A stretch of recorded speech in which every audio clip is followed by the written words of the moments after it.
Helen. Thank you for joining me here today. Michelle. Thank you very much for having me. You are welcome.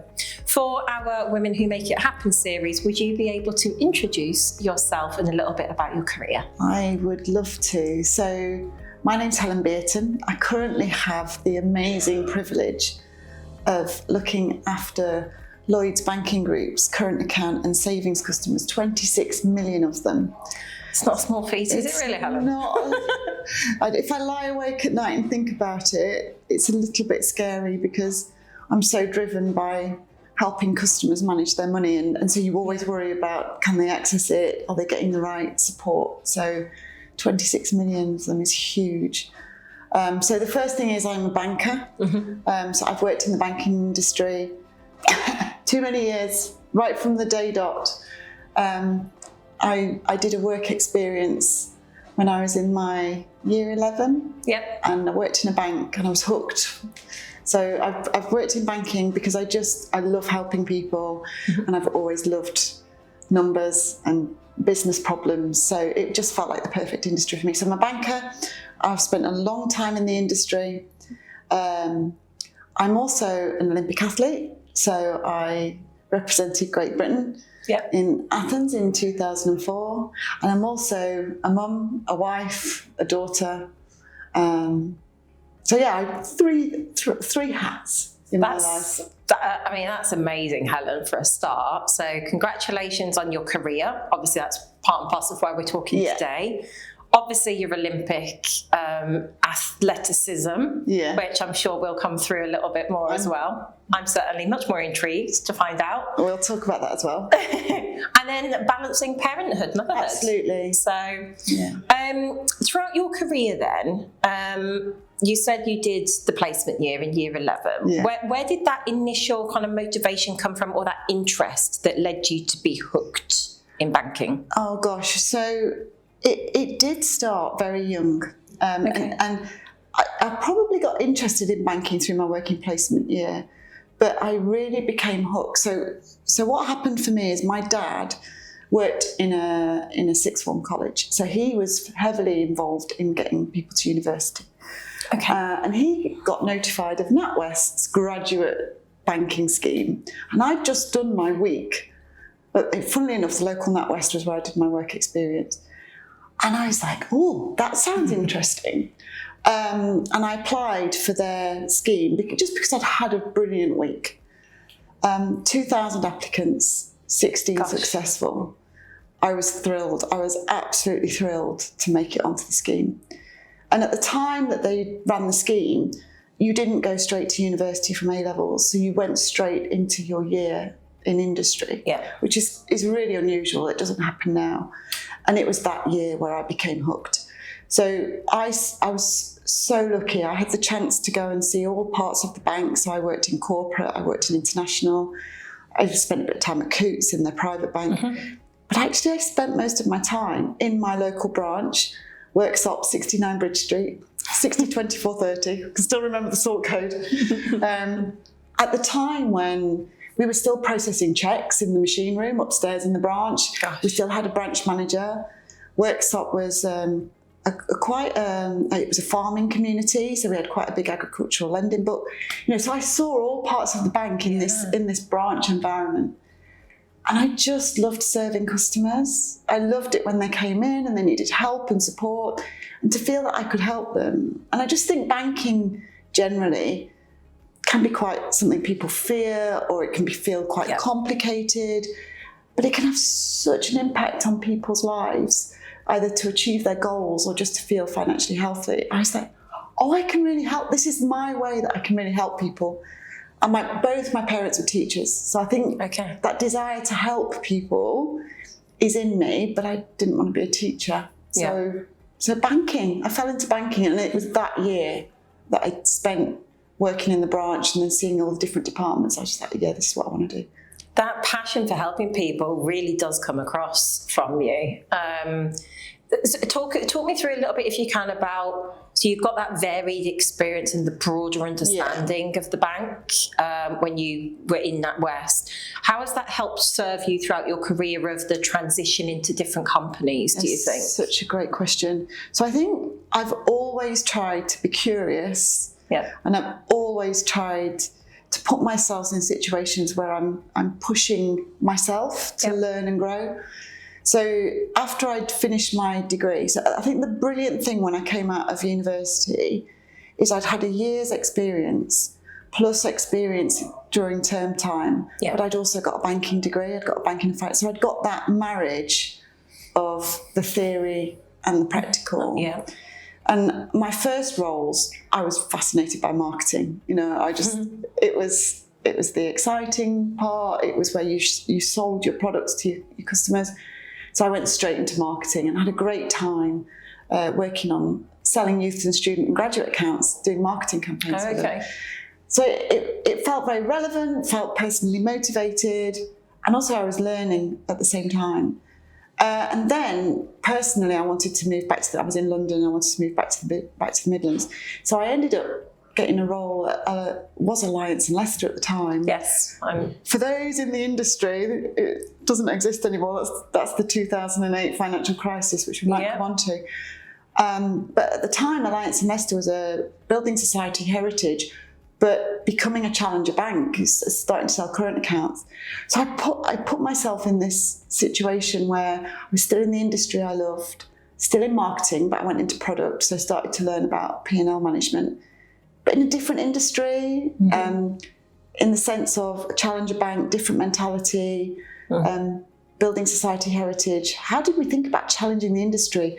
The internet was just coming on board, so I was part of the team that helped launch the first mortgage digital application in the UK.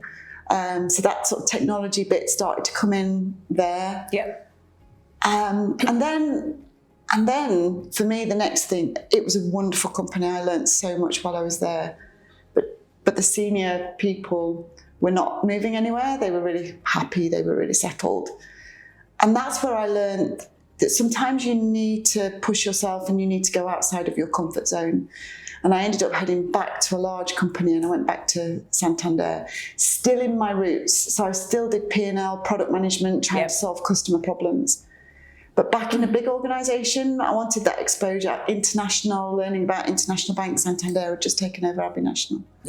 So I think I've always tried to build on my experience, bring my strengths, but also push my learning a little bit. And while I was at Santander, I had the chance to shift from retail banking into business banking. Okay. And I was daunted by it, really, because very early in my career, many of my counterparts wanted to go straight into investment banking and corporate banking. But because of my drive to help people, I'd gone straight to retail. And then I was like, oh, businesses, you know, like, but actually, once you start getting to know businesses are just, especially the sort of small business end of the market, they're just people running businesses, people with ideas, people helping the economy. The UK economy is massively supported by small businesses. And again, I just started loving it more and more. And the more I understood the challenges that small businesses faced and how we could help them. So I just pushed myself. And then Starling Bank were looking for a head of retail and a head of SME. And I ended up being interviewed for both jobs because I got experience at both. And that's a really unique position to be in. It's a fantastic position to be in. But the thing I most remember about that opportunity is I got to meet Anne. And to have a female leader, a female founder with a really focused mindset on how technology can transform an industry and transform customer experiences. I had a fantastic time learning from her. I know that one of your questions is going to be role models. She's definitely been one in my career. Preempted me, Helen. But again, I was building on my knowledge and experience, but putting myself in a new situation. And actually, I was fascinated by technology. By this point, apps had launched. Customers' expectations of banking were changing because customers' expectations of service were changing. Yeah, of course. And I looked at the technology. At the time, it was sort of Monzo Revolut. Starling, and I just really liked Anne's approach. She'd got experience in banking, that resonated with me, and I felt I could really work with her and the team. And I spent 5 amazing years in a fintech experience. And then I met another amazing lady in Jane Opperman at Lloyds Banking Group. And, all of that experience I've now got, the industry, the knowledge, the regulation, fintech. Yeah.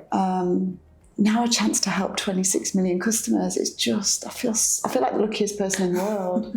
But it's hopefully that explains that. I think develop experience, but then also push yourself a little bit. How can you apply your strengths? How can you apply your experience? But also, how do you learn and grow at the same time and be curious and work with new people and challenge your thinking? Yeah, that certainly comes across. It resonates throughout a lot of what you've talked about in your career, and taking those opportunities and seeking out the opportunities. Yeah. I know I will come on to what words of wisdom do you have? Just very, very quickly, briefly, you've gone from larger institutions into the Starling, very digitally led, technology driven. Obviously, it's very much the case now with banking generally. How did you navigate that change of being more digitally led focused? So the first thing about it is a lot of it was very natural and very easy. Yep. So in an environment where the technology was built from scratch, it was easy to deploy to customers very quickly, so we could learn very quickly and get real customer feedback. Yeah. That environment actually raised the bar. So for somebody in my role, where I'm thinking through what's the regulation, what's the commercial impact, I've got to think more quickly.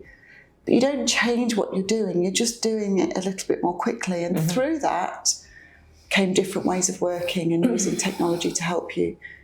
Like the amazing generation of technology suites that help us in our role. So that the creativity and the thinking and the decision making are where you can spend your time. Yeah. Not the meetings and the governance and writing PowerPoints. PowerPoints is a thing. And I just feel it was something that came easy to me because I was able to put my energy where the creative and decision making was. But we can't underestimate the power of technology to help us do our jobs better. Yeah, it's more enabling now, isn't it? It's enabling. So for me at the time it was G Suite, it was Slack, it was all these collaboration tools, and now we've got ChatGPT and AI. Embracing these technologies to help us do brilliant things. Yeah, I really loved it, but it was a big shift. And to your question, I found myself as one person landing in an environment where everybody operated like that. And I had people saying, Helen, so sometimes I could see all my old habits coming back. And I think that support network and collaboration and working as a team, I'm just saying, how do we want to work? How do we shift? How do we do things differently? I think really important. I think that you hit the nail on the head. I think, how do we continue to do things differently? How do we evolve? Or how do we, looking at progressive and using tech as an enabler? And I always ask, what changes have you seen throughout, your banking career or the industry generally? And obviously tech is a very big part of that. Absolutely. What else has there been, maybe from your perspective? And you've referenced a couple of ladies that you've had the privilege of working with, maybe in that adaptation or adoption of female leaders being more at the forefront of those technology-driven businesses. So what changes have you seen, Helen? I've seen a huge amount of change in my time. Let me tell you a story. So at my time at Santander, I'd just gone through the whole maternity leave experience. And I'd gone through a situation of a man being promoted while I was on maternity leave. Okay. So I think, that was happening. And sometimes I think it's still happening today. But I think there's more awareness of what should happen, what's the right thing. And I got heavily involved then in the women's network. And I think women's networks they're phenomenal. They're really phenomenal. I think more women are supporting each other and talking about things. And then if I give you so many stories, but another story from that network, I remember a lot of women that I spoke to saying, I don't feel confident. I don't feel confident in my situation. And I was like, just bring that to life. And for me personally, the feedback I was getting in some of my big organisations was, you don't have gravitas. You're not presenting with authority. You're not. I was like, okay, but my way of thinking and creative is getting in a room and solving problems and thinking creatively. It's different, yeah. It's different. Doesn't mean I'm not equally solving the problem, but naturally to me, standing up and giving a presentation might not be mine. Does that mean I'm not confident? And I ended up doing a lot of work through the network that I was involved in on talking about situational confidence. Yeah. And how I have not met a woman who's not confident. Every woman I meet has confidence inside them, but you put them in certain situations. And maybe for me, it was gravitas or bringing a presentation or the norms. I was going to present at some pricing committees and it was just all men in the room. It creates a different dynamic. So I think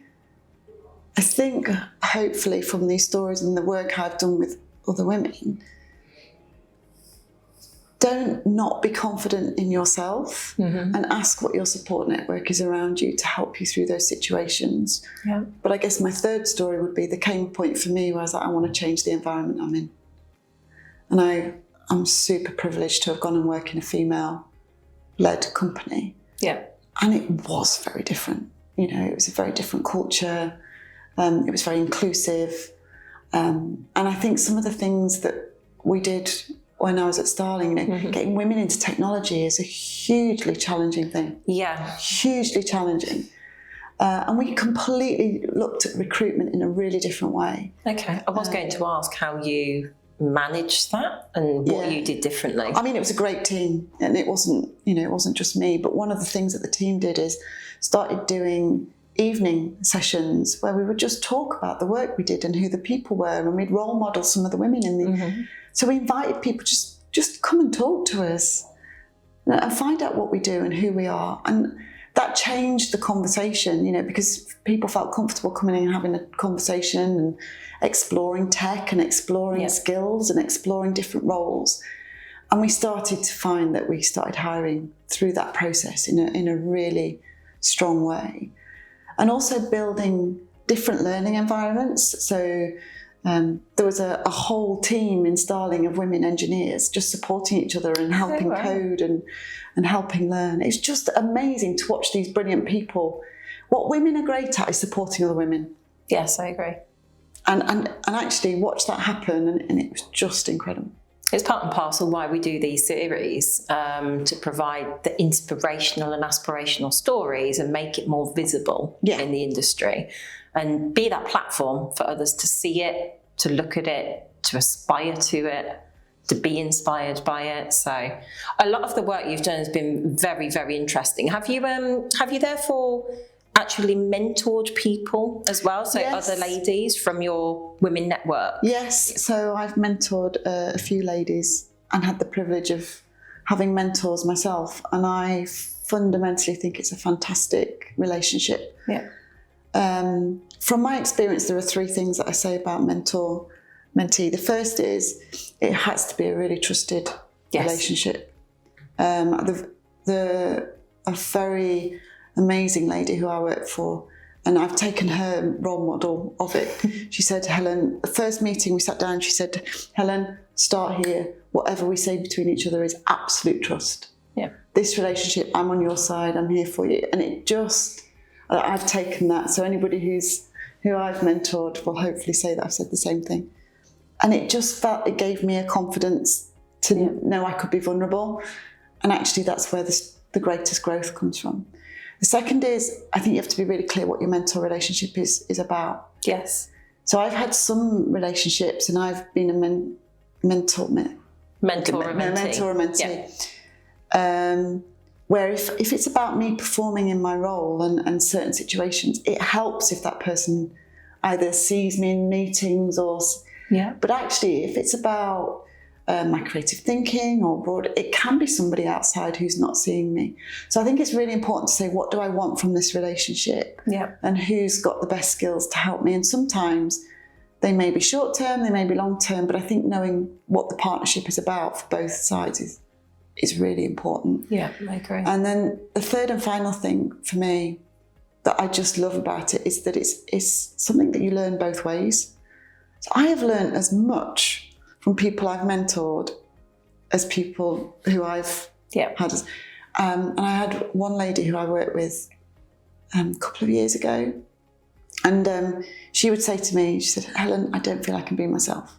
I was like, okay, talk me through that. Why do you not feel? She said, well, I'm really bubbly and I'm really generous and I want to, and everybody's like asking me to calm down. Oh, right. It was a particular circumstance. And I said, okay, but don't ever not be your authentic self, but how can you show up? And then I just realised the importance to me of my authentic self and how I bring it to work. So I think every situation is a learning experience for both. Yeah, I think that's a really good thing to mention. It does work both ways. And obviously you've had mentors as well in your career that have helped shape your career and the way you deal with things, and it's that part of giving back. But I always look at things that everything's an opportunity. Yes. And it's exactly the same as to what you're saying, like the principle of it. Absolutely. I agree with you. I'll take that one. Yeah, thank you. My team are going to look at this and go, oh, we hear it all the time. Everything's an opportunity. I like it. I do want to, you've talked through your career. It's fantastic. I do want to touch on the Olympics. Yeah. And just, I think that drive, I mean, it's transferred into your career. It resonates throughout your career as well. But just talk me through how you got into it. It's such an incredible story. So it's so weird. I fell upon the sport. So archery was my sport and I fell upon it. So I was always quite sporty. As a family, we were always, my dad played in the local cricket. My brother played cricket and football. I was always around sport, of some description. And then my dad taught at a college that was based in the middle of nowhere, and it was an archery club. And my friend so I used to literally go to this archery club because I was 14 years old. I couldn't get out. There was no social life for me except rocking up to the archery club. And then I thought, well, actually, why don't I have a go? Yeah. This is a bit silly. And I just found my thing, I just found my thing. And within 2 years, I was on the British junior team and doing international trips. I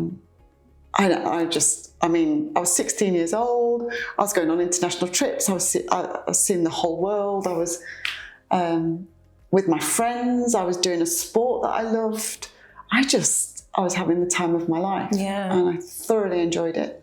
And then I hit 18, and the shift from junior to senior was massive, and I didn't make the senior team, and I was like, oof, a bit down. And then 2000 came around. At this point, it was all amateur, so sport was all amateur back in. This is just before the lottery funding came in for sport. And so obviously at that point I turned 18, I'd gone to university, I was doing my banking degree, and my sport, I had no money, money in it. So I focused on my career for a little bit. And then I got the job at Alliance and Leicester, and they're in the Midlands, and there's archery clubs in the Midlands, it's harder in London. And it had fields. So I could put my own target on the fields at Alliance and Leicester, and I thought to myself, well, why not give, I was talented, what would it take? So I set myself the goal. I said, right, okay, people said to me when I was a junior, I had the talent, let's go for this, let's go for it. And once I'd made that decision, like the Olympics was the end goal, but it's like, okay, I need to be there. And actually you start looking at it and say, okay, that's that goal, broke down the goals, what do I need to do? Okay, what do I need to do in the next 2 weeks, 6 weeks, 8, what do I need to do tomorrow? And all of a sudden you break it down. And again, very quickly, the score started. And once I started training every day and really focusing on it, everything started to click into place. And I am super proud that I made it to Athens 2004. Well, I feel honoured to be sat in front of an Olympian here. So I think it's an amazing story. And I think it just shows you'd made that decision. You set the goals. Yeah. Obviously, whether it's sport or career, Yep. exactly the same applies. Yeah. Set the goal, work towards it, and Yeah. then knowing the how and putting the strategies and objectives in place. So congratulations. Thank you. And I think it's amazing. And just to build, I love how you've connected, because I honestly think that my sport has helped me in my business. Because you can set the goal, but it's not a straight line. No, it's never. No. And there was highs and lows, and there was challenges, and there was moments where it was going really well, and there was moments where it wasn't. But I always look back on it, and do you know what? I learned more when it wasn't going great.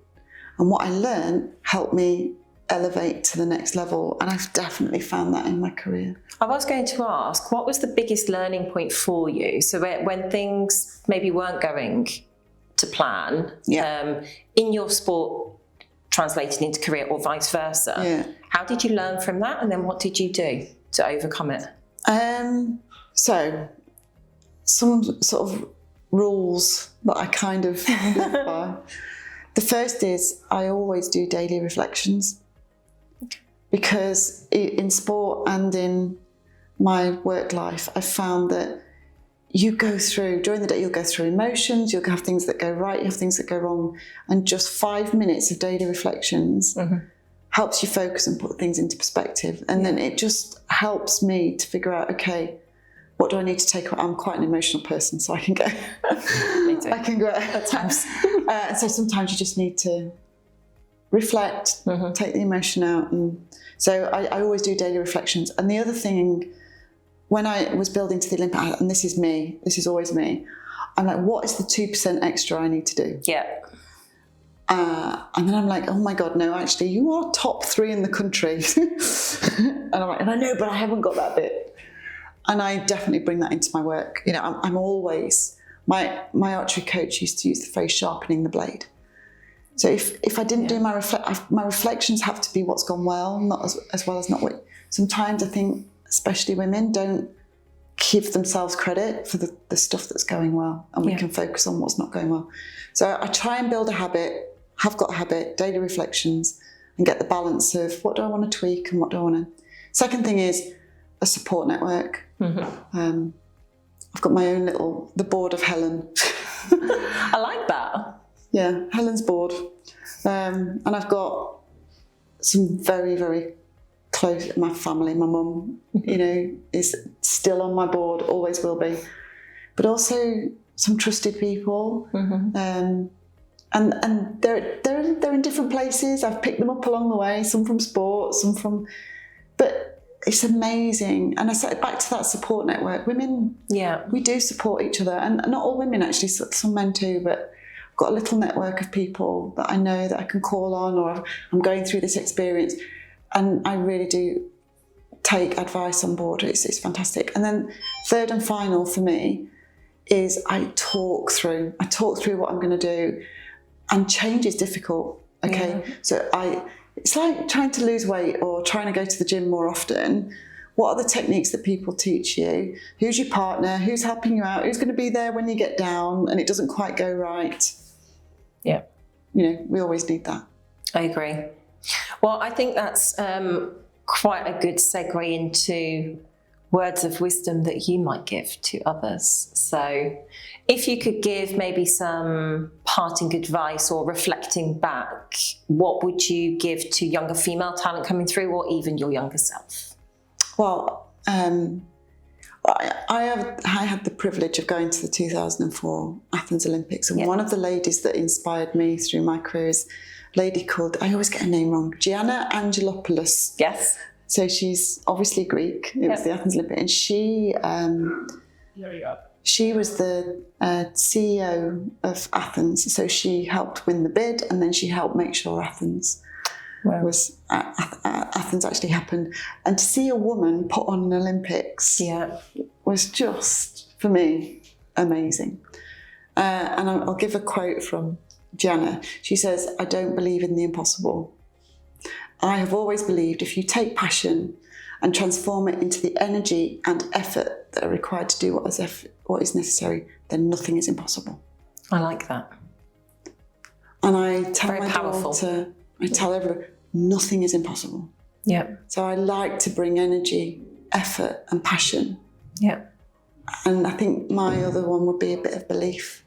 You have Yes. to have a belief in what we're doing. Sometimes you have to look at it honestly and go, no, that's not me. But if you believe in something and you've got an energy and a passion for it, then go for it. Yeah. That's that very powerful quote. I love it. And let me ask you one last question. Helen. Okay. So, what advice would you give to your daughter? Obviously, you are a mother and you've excelled in Korea and at the Olympics. But yeah, what advice would you give her? Oh, this is very pertinent. Right, so she's 14, bless her. She's absolutely amazing, and I'm so proud of her. And I think 14-year-olds have a really difficult time of it these days. So many pressures on them. I give her a couple of bits of advice. I give her that energy and passion and drive and like go for what you want to go for. But I always tell her to be really honest and be honest with me, because I'm on her side. I want her to know that I'm on her side. I want her to know that she needs to be honest, because I think the more honest we are, the calmer we are, the more supported we are, the more confident we are in making our own decisions. So I encourage her to have trusted relationships. And then the third bit of advice I always give her is to be absolutely confident in her own mind. That's really good. You know, have confidence in herself. Don't question her own thoughts. And she's so strong. She's so strong, and I'm so proud. But she also helps me. So she says, I can imagine now. I go, Mum, you know, I have a big job.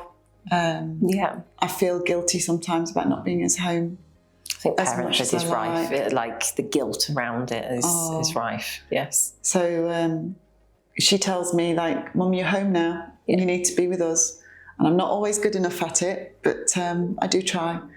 And I think it's just wonderful to have that in my life as well. And I think having the balance is amazing. But you know, she also coaches me, and I try and listen to that as well. I think that's really good. So thank you for sharing your amazing story. Thank you for having me. I've enjoyed it.